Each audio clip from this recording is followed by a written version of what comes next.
ആശമാർ കൂട്ട ഉപവാസത്തിലേക്ക്. മറ്റന്നാൾ കൂടുതൽ ആശമാരോട് സെക്രട്ടേറിയറ്റിന് മുന്നിലെത്താൻ നിർദ്ദേശം. നിരാഹാര സമരം തുടരുന്നു. കേന്ദ്രമന്ത്രിയെ കാണാൻ വീണ ജോർജ് മെനക്കെടേണ്ടെന്ന് ആശമാർ. സംസ്ഥാനം വേതനം കൂട്ടിയാൽ കേന്ദ്രത്തിനെതിരെ സമരം ചെയ്യാമെന്ന് എം ഹസൻ.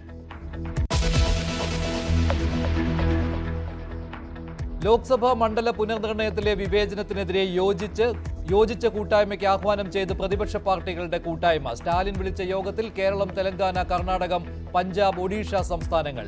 മമതാ ബാനർജി പങ്കെടുത്തില്ല.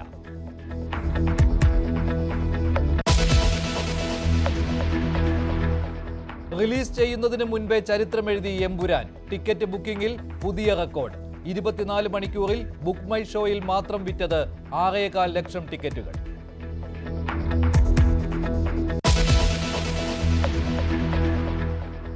പാരമ്പര്യ വൈദ്യൻ ഷാബാസ് ഷെരീഫ് കൊലക്കേസിൽ ഒന്നാം പ്രതി ഷൈബിൻ അഷ്റഫിന് 11 വർഷം തടവ്.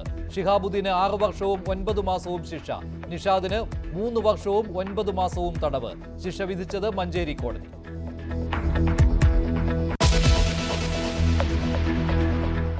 മലപ്പുറം പാണ്ടിക്കാട് ചെമ്പ്രശ്ശേരിയിൽ ഉത്സവത്തിനിടെ വെടിവെപ്പ്. ഒരാൾക്ക് വെടിയേറ്റു. ആഘോഷത്തിനിടെ ദേശങ്ങൾ തമ്മിലുള്ള സംഘർഷം വെടിവെപ്പിൽ കലാശിച്ചു.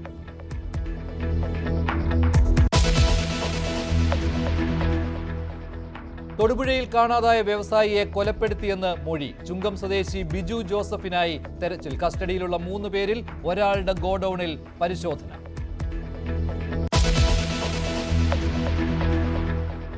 പതിനെട്ടാം IPL തുടങ്ങുന്നു. Kolkata Knight Riders Bangalore Royal Challengers പോരാട്ടത്തിനൊരുങ്ങി ഈഡൻ ഗാർഡൻസ്. മഴ മുടക്കുമോ എന്ന ആശങ്കയിൽ ക്രിക്കറ്റ് ആരാധകർ.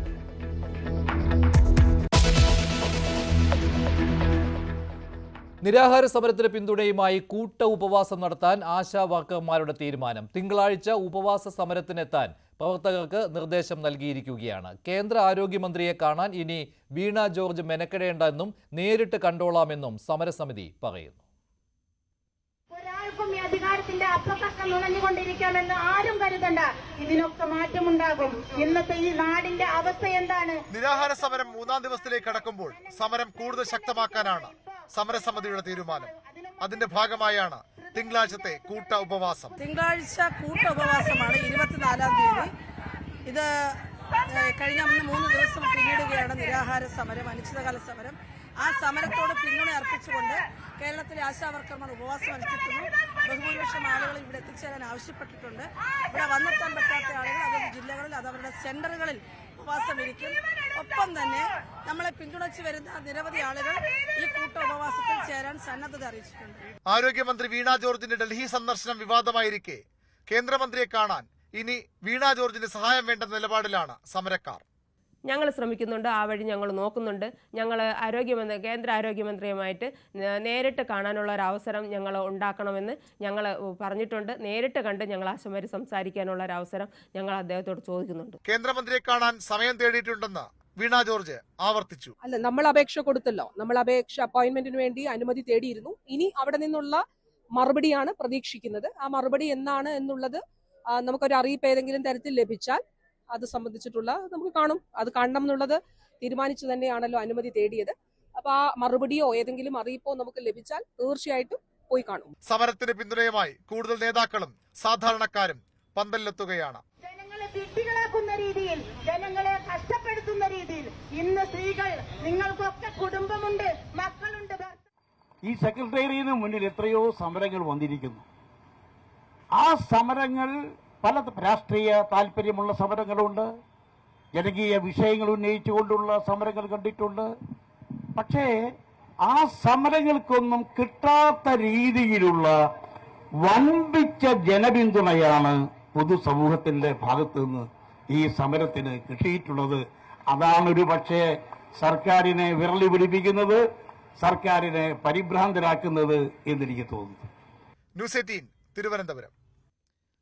ലോക്സഭാ മണ്ഡല പുനർനിർണയ നീക്കത്തിൽ ശക്തമായ താക്കീതുമായി ചെന്നൈയിൽ ചേരുന്ന പ്രതിപക്ഷ പാർട്ടി നേതാക്കളുടെ യോഗം. ജനസംഖ്യാ നിയന്ത്രണം നടപ്പാക്കിയ സംസ്ഥാനങ്ങളുടെ പാർലമെന്ററി പ്രാതിനിധ്യം കുറയ്ക്കുന്ന നീക്കം അനുവദിക്കില്ലെന്ന് നേതാക്കൾ പറഞ്ഞു. തമിഴ്നാട് മുഖ്യമന്ത്രി MK സ്റ്റാലിൻ വിളിച്ച യോഗം പുരോഗമിക്കുകയാണ്. 2 മണിക്കാണ് സംയുക്ത വാർത്താ സമ്മേളനം ഉള്ളത്.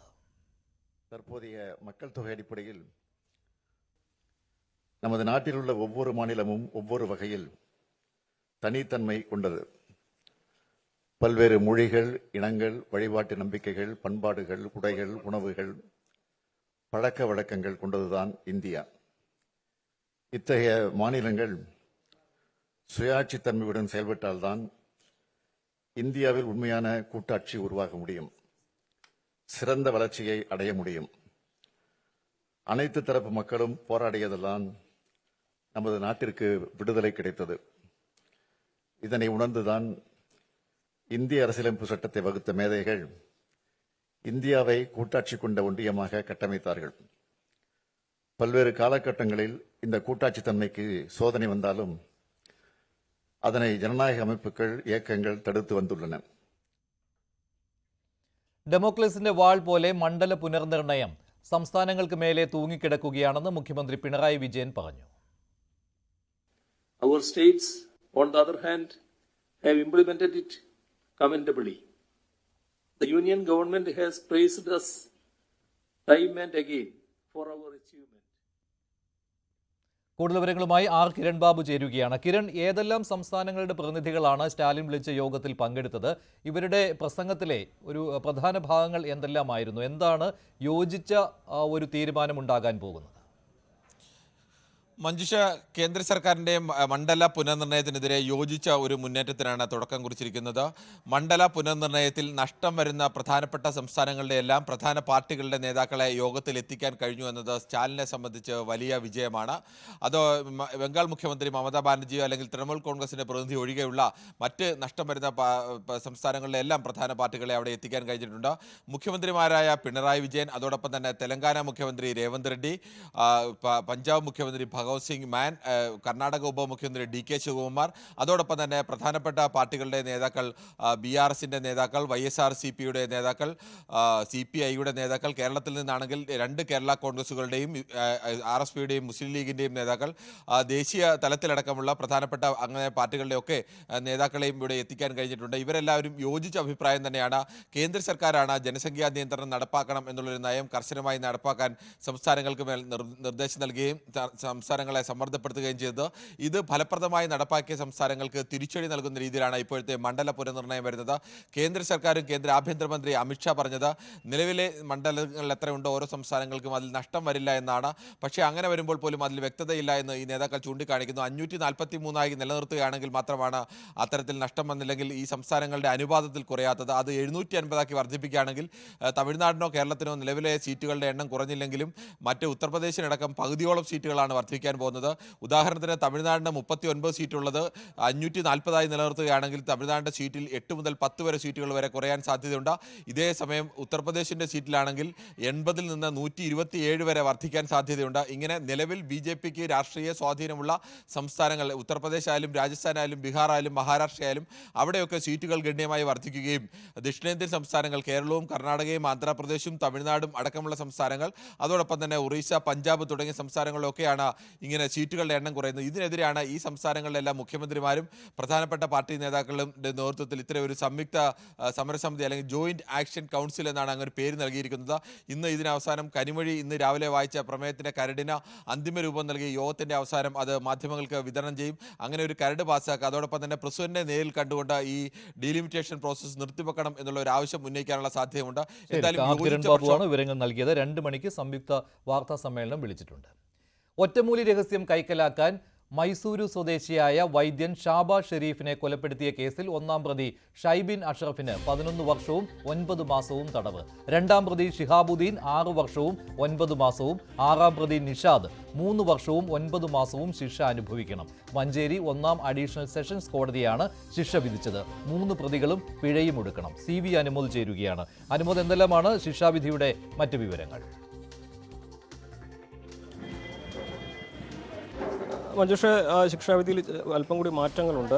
ഒന്നാം പ്രതി ഷൈബിൻ അഷ്റഫിന് 13 വർഷവും 9 മാസവുമാണ് ശിക്ഷ വിധിച്ചിരിക്കുന്നത്. രണ്ടാം പ്രതിയായ ഷിഹാബുദ്ദീന് 8 വർഷവും 9 മാസവുമാണ് ശിക്ഷ. അതേപോലെ ആറാം പ്രതിയായിട്ടുള്ള നിഷാദിന് 5 വർഷവും 9 മാസവുമാണ്. അതിൽ തന്നെ കൃത്യമായി ഓരോ വകുപ്പുകൾ പ്രകാരം ഗൂഢാലോചന, അതേപോലെ തടവിൽ വയ്ക്കുക, തെളിവ് നശിപ്പിക്കൽ എന്നിവയ്ക്ക് പുറമെ നരഹത്യയാണ് ഷൈബിൻ അഷ്റഫിനെതിരെ ചുമത്തിയിട്ടുള്ളത്. ഈ വകുപ്പുകളിൽ മനഃപൂർവ്വമല്ലാത്ത നരഹത്യയ്ക്ക് 8 വർഷം, തെളിവ് നശിപ്പിക്കലിന് 9 മാസം, തടവിൽ വെക്കുന്നതിന് 3 വർഷം, ഗൂഢാലോചനയ്ക്ക് 2 വർഷം, അങ്ങനെയാണ് 13 വർഷം ഷൈബിൻ അഷ്റഫിന് വിധിച്ചിരിക്കുന്നത്.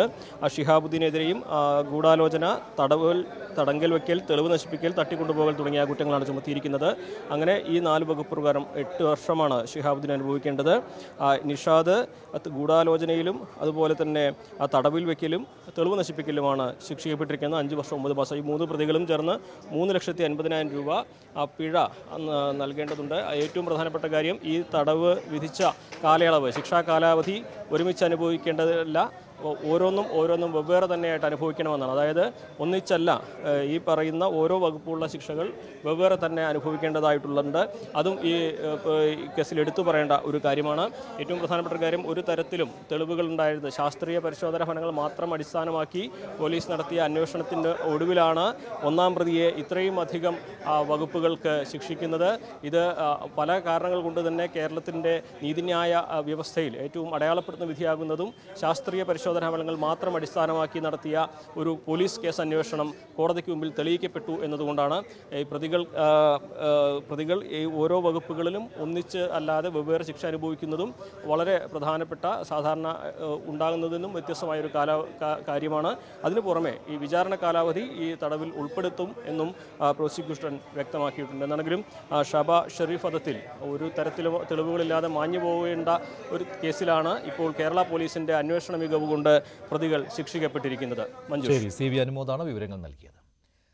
തൊടുപുഴയിൽ കാണാതായ വ്യവസായിയെ കൊലപ്പെടുത്തിയെന്ന സംശയത്തെ തുടർന്ന് പരിശോധന നടക്കുകയാണ്. ചുങ്കം സ്വദേശി ബിജു ജോസഫിന് വേണ്ടിയാണ് തെരച്ചിൽ നടക്കുന്നത്. കസ്റ്റഡിയിലുള്ള 3 പേരിൽ ഒരാളുടെ ഗോഡൌണിലാണ് ഇപ്പോൾ പരിശോധന.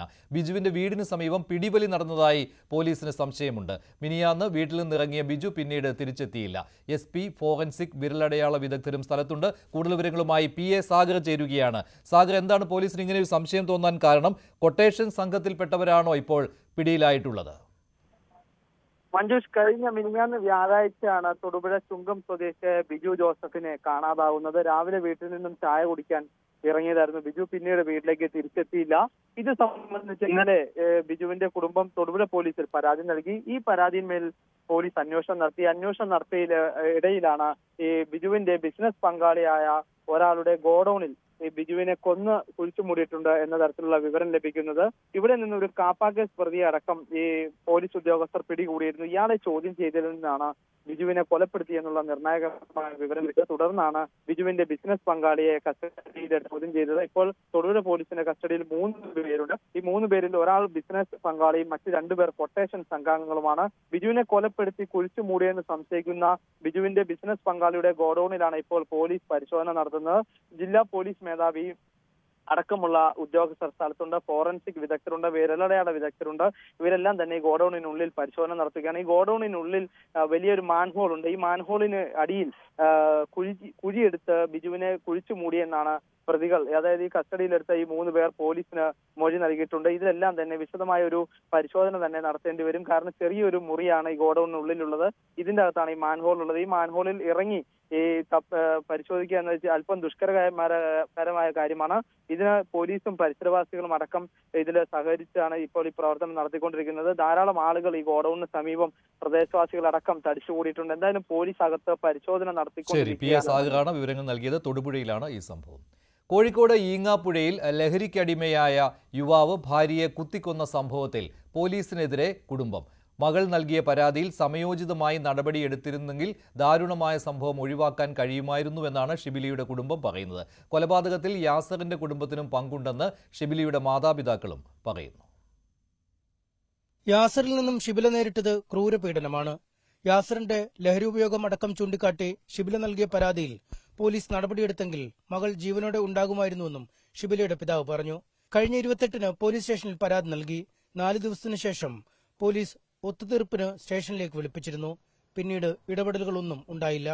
അങ്ങനെ വിളിച്ച് സ്റ്റേഷനിലേക്ക് വിവരം അറിയിച്ച് യാതൊരു റിസൾട്ടും ഇല്ല. പിന്നെ ഒരുപാട് തവണ ഞങ്ങൾ സ്റ്റേഷനുമായിട്ട് ബന്ധപ്പെട്ട് അവരതിനെപ്പറ്റി യാതൊരു നടപടിയും എടുത്തില്ല. ശരിക്കും അന്ന് എന്തെങ്കിലും ഒരു നടപടി പോലെ കറക്റ്റായിട്ട് എടുത്തിന് അന്ന് എന്റെ മോളെ പെട്ട് ജീവനുണ്ടാവുമായിരുന്നു.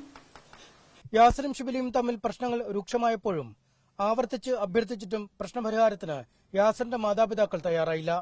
യാസറിന്റെ കുടുംബത്തിനും കൊലപാതകത്തിന്റെ ഉത്തരവാദിത്വത്തിൽ നിന്ന് ഒഴിഞ്ഞുമാറാനാവില്ല. കൃത്യം നടന്ന ദിവസം 2 കത്തിയുമായാണ് യാസർ വീട്ടിലെത്തിയത്. ജയിലിൽ നിന്ന് പുറത്തിറങ്ങിയാൽ യാസർ കൊല്ലുമെന്ന ഭയമുണ്ട്. യാസറിനൊപ്പം നിൽക്കാൻ താൽപര്യമില്ലെന്ന് ഷിബില കരഞ്ഞു പറഞ്ഞതുകൊണ്ടാണ് മകളെ വീട്ടിലേക്ക് കൂട്ടിക്കൊണ്ടുവന്നതെന്നും പിതാവ് പറഞ്ഞു. നല്ല സ്നേഹത്തിൽ ഭയങ്കര സ്നേഹം പിടിച്ചു പറ്റിയിട്ടാണ് ഓന് 3 തവണ ഓൻ ആ ബാഗും കഴുത്തിലിട്ട് ഇവിടെ വന്നിട്ട് 3 ടൈമിൽ വന്നപ്പോ ആ ബാഗും ഓന്റെ കഴുത്തിലുണ്ട്.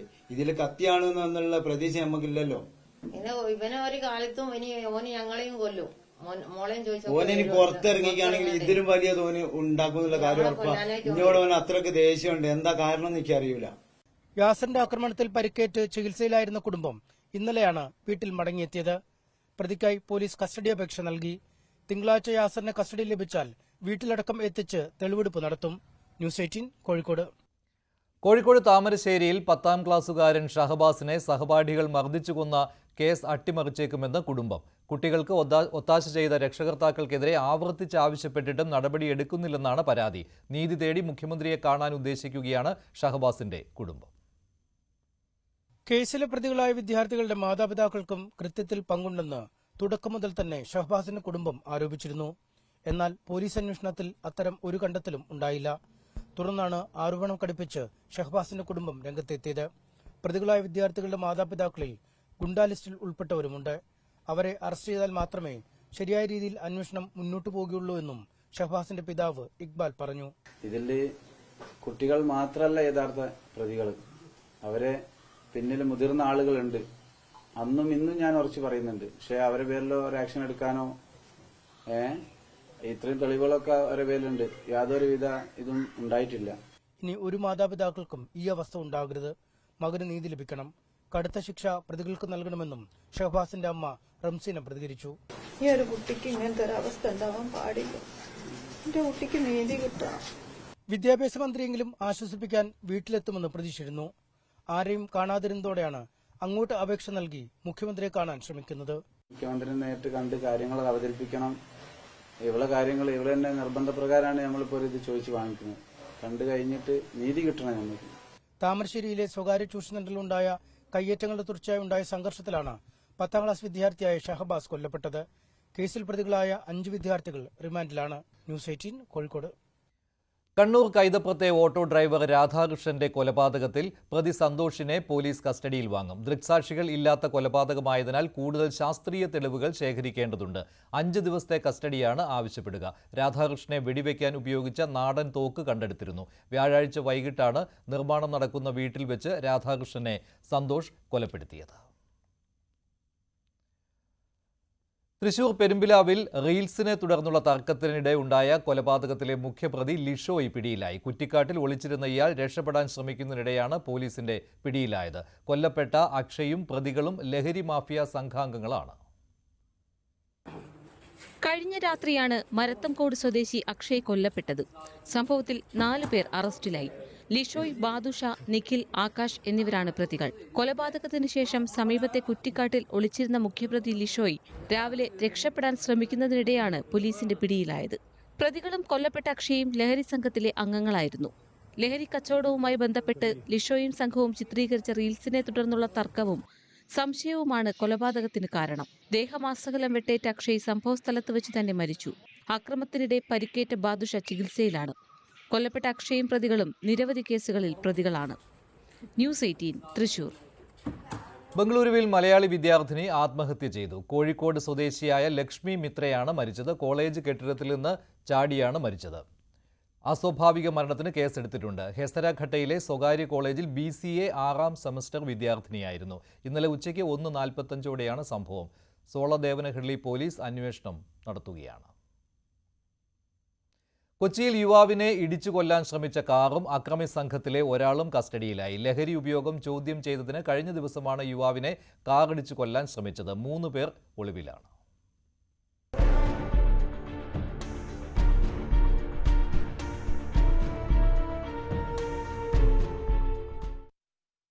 കഴിഞ്ഞ ദിവസം രാത്രി എറണാകുളം നോർത്ത് SRM റോഡിലാണ് സംഭവമുണ്ടായത്. ലഹരി ഉപയോഗം ചോദ്യം ചെയ്തതിനാണ് 4 പേരടങ്ങുന്ന സംഘം യുവാവിനെ കാറിടിപ്പിച്ച് കൊലപ്പെടുത്താൻ ശ്രമിച്ചത്. അർഷിദ് എന്ന യുവാവിനെ കാറിന്റെ ബോണറ്റിൽ 1/2 കിലോമീറ്ററോളം മുന്നോട്ട് കൊണ്ടുപോയി. പിന്നീട് ആളുകൾ ഒച്ചവെച്ച് കാർ നിർത്തിയപ്പോഴാണ് ഇയാൾക്ക് രക്ഷപ്പെടാനായത്. സംഭവത്തിൽ പത്തനംതിട്ട സ്വദേശിയായ അഭിജിത്തിനെയാണ് എറണാകുളം നോർത്ത് പോലീസ് കസ്റ്റഡിയിലെടുത്തത്. ഇയാളെ നാട്ടുകാർ പിടികൂടി പോലീസിൽ ഏൽപ്പിക്കുകയായിരുന്നു. ഇടപ്പള്ളിയിൽ നിന്നാണ് കാർ കണ്ടെടുത്തത്. അഭിജിത്തിനൊപ്പമുണ്ടായിരുന്ന അമർനാഥ് എന്നയാളുടെ അമ്മയുടെ പേരിലുള്ളതാണ് കാർ. അഭിജിത്ത് അടങ്ങുന്ന സംഘത്തിന്റെ ലഹരി ഉപയോഗം നാട്ടുകാർ ചോദ്യം ചെയ്തതാണ് പ്രശ്നത്തിന് കാരണമായി പറയപ്പെടുന്നത്. ഒളിവിലുള്ള യുവാക്കളുടെ വിശദാംശങ്ങൾ പോലീസ് ശേഖരിച്ചിട്ടുണ്ട്. ഇവർക്ക് വേണ്ടിയുള്ള അന്വേഷണം ഊർജിതമാക്കിയതായി എറണാകുളം നോർത്ത് പോലീസ് അറിയിച്ചു. ന്യൂസ് 18 കൊച്ചി.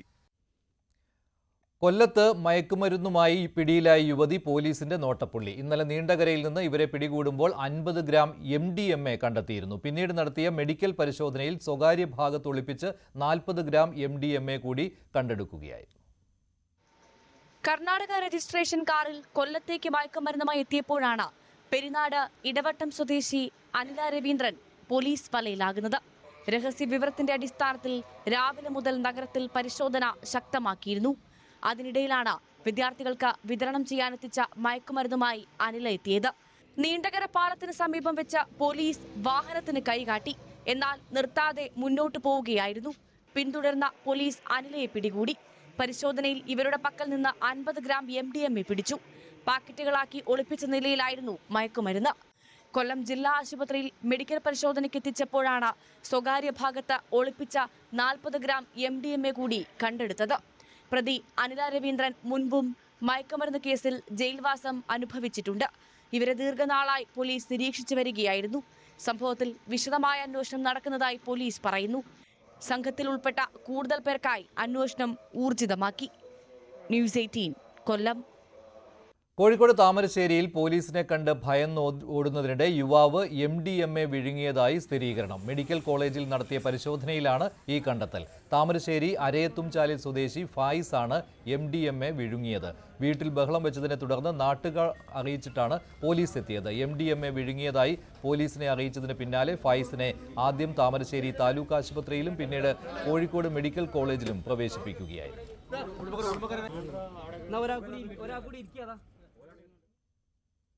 സംസ്ഥാനത്ത് ലഹരി പരിശോധന തുടരുകയാണ്. വിവിധയിടങ്ങളിൽ നടത്തിയ പരിശോധനയിൽ ഇന്നും മയക്കുമരുന്ന് അടക്കമുള്ള ലഹരി വസ്തുക്കൾ പിടിച്ചെടുത്തിട്ടുണ്ട്. തിരുവനന്തപുരം മലയൻകീഴ് നിരവധി കേസുകളിലെ പ്രതി 45 ഗ്രാം MDMAയുമായി പിടിയിലായി. കാപ്പ കേസിൽ ഉൾപ്പെട്ടയാളാണ് പിടിയിലായ അർജുൻ. തിരുവനന്തപുരത്ത് കഴിഞ്ഞ ദിവസം മയക്കുമരുന്ന് പിടിച്ച കേസിൽ ഒരാൾ കൂടി അറസ്റ്റിലായിട്ടുണ്ട്. ലഹരി സംഘത്തിലെ മുഖ്യകണ്ണി കണ്ണൂർ സ്വദേശി അഷ്കറാണ് ബംഗളൂരുവിൽ പിടിയിലായത്. കൊല്ലം കുലശേഖരപുരത്തും MDMAയുമായി 3 യുവാക്കളെ അറസ്റ്റ് ചെയ്തു. അർച്ചന്ദ്, നാഥ്, ഹാഫിസ്, സജീർ എന്നിവരാണ് പിടിയിലായത്.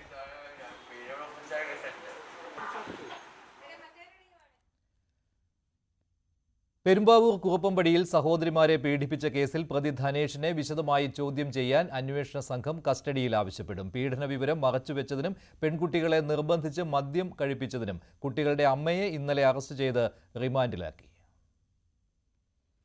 കുറുപ്പുംപടി പീഡനത്തിൽ പോലീസ് ചോദ്യം ചെയ്യലിൽ ഞെട്ടിക്കുന്ന വിവരങ്ങളാണ് പുറത്തുവരുന്നത്. 10-12 വയസ്സുള്ള പെൺകുട്ടികൾക്ക് അമ്മയും ധനേഷും ചേർന്ന് നിർബന്ധിച്ച് മദ്യം നൽകിയിരുന്നുവെന്നാണ് കുട്ടികളുടെ മൊഴി. പ്രതി ധനേഷ് വീട്ടിലെത്തുമ്പോഴെല്ലാം മദ്യം കുടിപ്പിച്ചിരുന്നതായും പെൺകുട്ടികൾ മൊഴി നൽകി.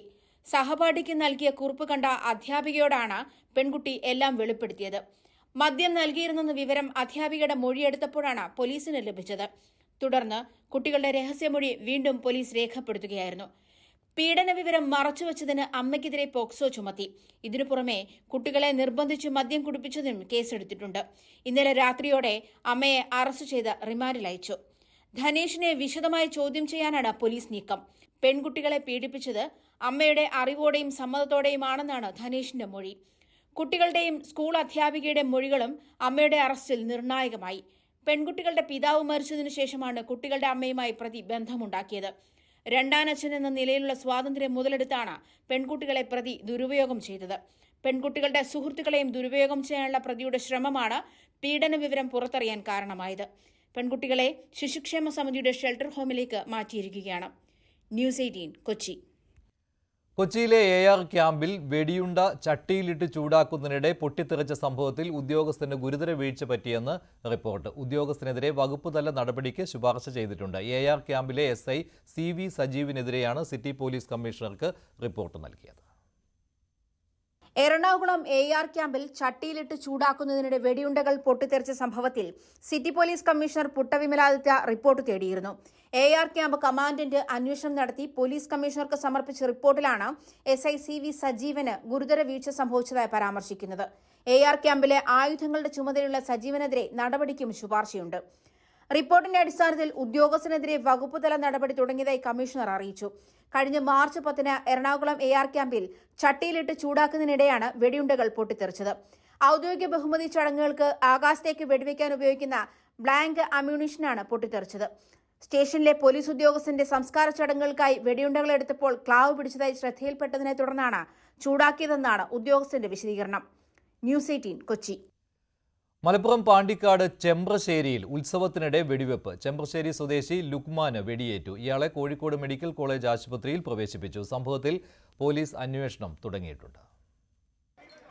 തിങ്കളാഴ്ച പുളിവെട്ടിക്കാവ് ക്ഷേത്രത്തിൽ ദേശങ്ങൾ തമ്മിൽ ചേരിതിരിഞ്ഞ് സംഘർഷമുണ്ടായിരുന്നു.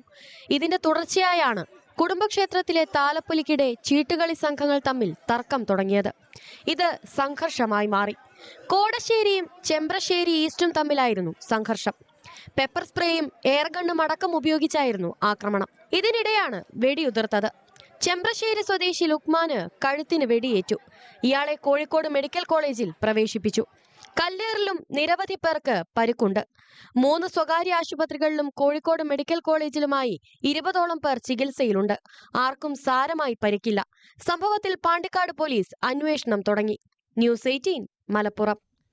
ബുക്ക് മൈ ഷോ വഴി ഏറ്റവും കൂടുതൽ ടിക്കറ്റുകൾ ആദ്യ 24 മണിക്കൂറിൽ വിറ്റഴിച്ച ഇന്ത്യൻ സിനിമ എന്ന റെക്കോർഡ് നേട്ടം ഇനി എമ്പുരാന് സ്വന്തം. 6,45,484 ടിക്കറ്റുകളാണ് 24 മണിക്കൂറിൽ ബുക്ക് ചെയ്തത്. 3,30,000 ടിക്കറ്റുകൾ ബുക്ക് ചെയ്ത പ്രഭാസ് സിനിമ കൽക്കിയെയാണ് എമ്പുരാൻ മറികടന്നത്. റിലീസിന് 5 ദിവസങ്ങൾ ഇനിയും ബാക്കി നിൽക്കെ 2500-ൽ പരം ഷോകളിൽ നിന്നായി 8 കോടിയിലധികം രൂപയാണ് ആദ്യ ദിനം മാത്രം എമ്പുരാൻ നിലവിൽ നേടിയത്. വരും മണിക്കൂറുകളിൽ ആദ്യ ദിന കളക്ഷനിൽ വിജയ് സിനിമ ലിയോയെ മറികടക്കാൻ എമ്പുരാന് സാധിക്കുമെന്നാണ് പ്രതീക്ഷ. അമേരിക്കൻ ബോക്സിംഗ് ഇതിഹാസം ജോർജ് ഫോർമാൻ അന്തരിച്ചു. 76 വയസ്സായിരുന്നു. 1968-ലെ മെക്സിക്കോ ഒളിമ്പിക്സിൽ അമേരിക്കയ്ക്കായി സ്വർണ്ണ മെഡൽ നേടിയ ബോക്സിംഗ് ഇതിഹാസം 2 വട്ടം ഹെവി വെയ്റ്റ് ലോക ചാമ്പ്യനായിരുന്നു. ബിഗ് ജോർജ് എന്നറിയപ്പെട്ട ഫോർമാൻ ഹെവി വെയ്റ്റ് കരിയറിൽ 81-ൽ 76 ജയം നേടിയിട്ടുണ്ട്. ജോർജിന്റെ പ്രൊഫഷണൽ കരിയറിലെ ആദ്യ തോൽവി 1974-ൽ മുഹമ്മദ് അലിക്കെതിരെയായിരുന്നു. ബോക്സിംഗ് ചരിത്രത്തിലെ മികച്ച മത്സരമായാണ് ഇതിനെ കണക്കാക്കുന്നത്.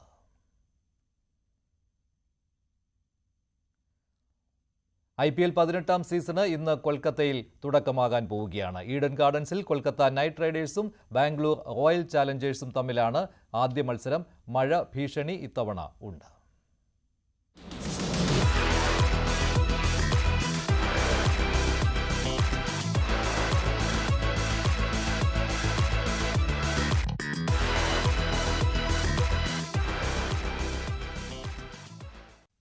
കൊൽക്കത്തയും റോയൽ ചലഞ്ചേഴ്സ് ബാംഗ്ലൂരും IPL ചരിത്രത്തിൽ ആകെ ഏറ്റുമുട്ടിയിട്ടുള്ളത് 34 തവണയാണ്. ഈ 34 തവണ ഏറ്റുമുട്ടിയതിൽ 20 തവണയും കൊൽക്കത്ത നൈറ്റ് റൈഡേഴ്സിനൊപ്പമായിരുന്നു ജയം. അതായത് RCB ജയിച്ചത് 14 തവണ മാത്രം.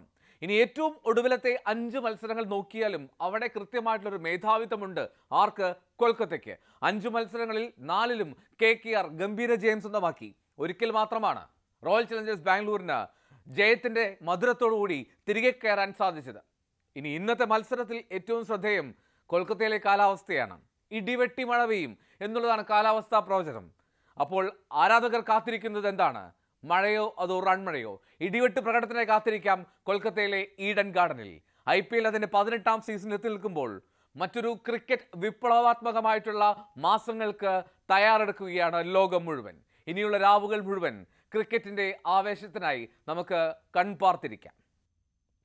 പുതിയ IPL സീസൺ ഇന്ന് തുടങ്ങുമ്പോൾ അടിമുടി മാറ്റവുമായാണ് 10 ടീമുകളും കളത്തിൽ ഇറങ്ങുന്നത്. 10ൽ 9 ക്യാപ്റ്റന്മാരും ഇന്ത്യൻ താരങ്ങളാണെന്ന പ്രത്യേകതയാണ് ഇക്കുറിയുള്ളത്. IPL-ലെ നായകന്മാരുടെ ടീം എന്ന ബഹുമതി മുംബൈ ഇന്ത്യൻസിനാണ്. ഹർദിക് പാണ്ഡ്യയുടെ നേതൃത്വത്തിൽ ഇറങ്ങുന്ന മുംബൈയിൽ ഇന്ത്യൻ ക്യാപ്റ്റന്മാരുടെ സമ്മേളനമാണ്. 2020 ലോകകപ്പും ചാമ്പ്യൻസ് ട്രോഫിയും രാജ്യത്തിനായി നേടിയ രോഹിത് ശർമ്മ. 5 IPL ടൈറ്റിലുകളുടെ തിളക്കവും രോഹിത്തിനുണ്ട്. ഇന്ത്യൻ T20 നായകൻ സൂര്യകുമാർ യാദവ്, ടെസ്റ്റിൽ ഇന്ത്യയെ നയിച്ച ജസ്പ്രീത് ബുംറ, എമർജിംഗ് ടീമിന്റെ നായകനായിരുന്ന തിലക് വർമ്മ, അങ്ങനെ നീളുന്നു ആ പട്ടിക. ടൈറ്റിലുകളുടെ കാര്യത്തിൽ മുംബൈക്കൊപ്പം നിൽക്കുന്ന ചെന്നൈ സൂപ്പർ കിങ്സിന്റെ ഓപ്പണർ ഋതുരാജ് ഗെയ്ക്വാദാണ് ടീമിനെ നയിക്കുന്നത്. കഴിഞ്ഞ സീസണിലാണ് MS ധോണിയിൽ നിന്ന് ഋതുരാജ് ക്യാപ്റ്റൻസി ഏറ്റെടുത്തത്. നിലവിൽ IPL-ലെ സീനിയോറിറ്റി ഉള്ള നായകൻ സഞ്ജു സാംസൺ ആണ്. രാജസ്ഥാൻ റോയൽസ് നായകനായ സഞ്ജു സാംസണ് ഇത് തുടർച്ചയായ 5ാം സീസണാണ്. നിലവിലെ ജേതാക്കളായ കൊൽക്കത്ത നൈറ്റ് റൈഡേഴ്സ് ഇക്കുറി സർപ്രൈസ് ക്യാപ്റ്റനായി തിരഞ്ഞെടുത്തത് ഇന്ത്യൻ സീനിയർ താരം അജിങ്ക്യ രഹാനെയാണ്. കൊൽക്കത്തയെ കഴിഞ്ഞ തവണ വിജയികളാക്കിയ ശ്രേയസ് അയ്യർ ഇത്തവണ കളം മാറി പഞ്ചാബ് ടീമിനെ നയിക്കുന്നു. നിലവിലെ റണ്ണേഴ്സപ്പായ സൺറൈസേഴ്സ് ഹൈദരാബാദിന്റെ തലപ്പത്ത് ഓസീസ് കരുത്തായ പാറ്റ് കമിൻസ് ആണ്. ഋഷഭ് പന്ത് ഒഴിച്ചിട്ട് പോയ നായകസ്ഥാനത്തേക്ക് ഡൽഹി കണ്ടെത്തിയത് ഇന്ത്യൻ ഓൾറൗണ്ടർ അക്സർ പട്ടേലിനെ. കന്നിക്കിരീടം ഇനിയും കിട്ടാക്കനിയായ വിരാട് കോഹ്ലിയുടെ ബാംഗ്ലൂരിനെ നയിക്കാൻ നിയോഗിച്ചിരിക്കുന്നത് രജത് പത്തിദാറാണ്. ഗുജറാത്ത് ടൈറ്റൻസിന്റെ നായകനായി ശുഭ്മൻ ഗിൽ തുടരുമ്പോൾ ഈ സീസണിലെ ഏറ്റവും വിലപിടിപ്പുള്ള താരമായി പൂനെയിലെത്തിയ ഋഷഭ് പന്ത് ലക്നൗ സൂപ്പർ ജയൻസിനെ നയിക്കും. Sports desk, news 18. ഇടവേളയ്ക്ക് ശേഷം സകലമാന കേരളം ആര്യ ചേരും.